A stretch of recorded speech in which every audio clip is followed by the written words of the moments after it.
Seringkali tanpa kita sadari, hidup kita digerakkan oleh sosok aku yang terus menuntut. Ingin diakui, ingin dimiliki, ingin merasa benar, ingin terlihat lebih dari orang lain. Kita hidup seolah-olah dunia ini berputar hanya untuk memenuhi keinginan aku itu. Dan ketika sesuatu tidak sesuai dengan harapan si aku, maka datanglah kemarahan, kekecewaan, dan penderitaan. Disinilah letak persoalan yang sering tidak kita sadari. Kita mengira aku itu adalah diri kita yang sejati, padahal yang selama ini mengendalikan kita hanyalah bayangan, topeng dari pikiran, keinginan, dan ego kita sendiri. Inilah yang disebut aku palsu. Aku palsu membuat kita hidup dalam ketegangan. Kita menjadi tidak aman, tidak tenang, karena semua hal di luar diri kita terasa seperti ancaman. Kita takut kehilangan pujian, takut hartanya berkurang, takut ditinggalkan, takut kalah, bahkan takut tidak dianggap.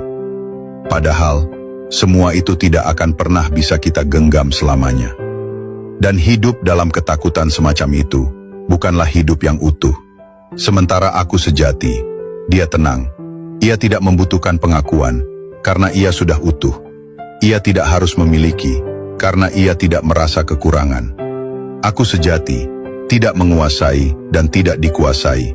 Ia hanya menyaksikan dengan jernih, hadir dengan sadar, dan mencintai tanpa syarat.